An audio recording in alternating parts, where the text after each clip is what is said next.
ক্যারিয়ারটা এখনও শেষ হয়ে যায়নি, চিরসবুজ তারুণ্য ধারণ করে খেলে যাচ্ছেন দুর্দান্ত। কথাটা লিওনেল মেসি ও ক্রিশ্চিয়ানো রোনালদো দুজনের ক্ষেত্রেই প্রযোজ্য।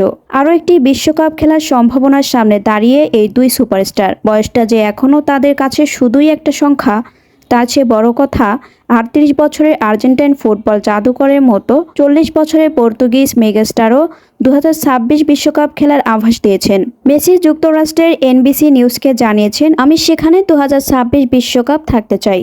আর সাংবাদিক পিয়ার্স মর্গানকে CR7 জানিয়ে রেখেছেন, বিশ্বকাপ জেতার জন্য পর্তুগাল লড়াই করবে। আগামী বিশ্বকাপ কারা জিতবে, আর্জেন্টিনা নাকি পর্তুগাল? বিশ্বকাপ জয়ের সম্ভাবনা কার সবচেয়ে বেশি, মেসি না রোনালদোর? এমন প্রশ্নই ছোড়া হয়েছিল ওয়েসলি স্নেইডারকে উদ্দেশ্য করে। ২০২৬ বিশ্বকাপ জয়ের সম্ভাবনা মেসির চেয়ে রোনালদোর মধ্যেই বেশি দেখছেন। ২০১০ বিশ্বকাপ ফাইনালে খেলা নেদারল্যান্ডসের এ তারকা মিডফিল্ডার সামনের বিশ্বকাপ নিয়ে ভবিষ্যদ্বাণী করতে গিয়ে ৪১ বছরের মাঝমাঠের সাবেক এ আক্রমণাত্মক খেলোয়াড় বলেন, এটা বলা খুব কঠিন।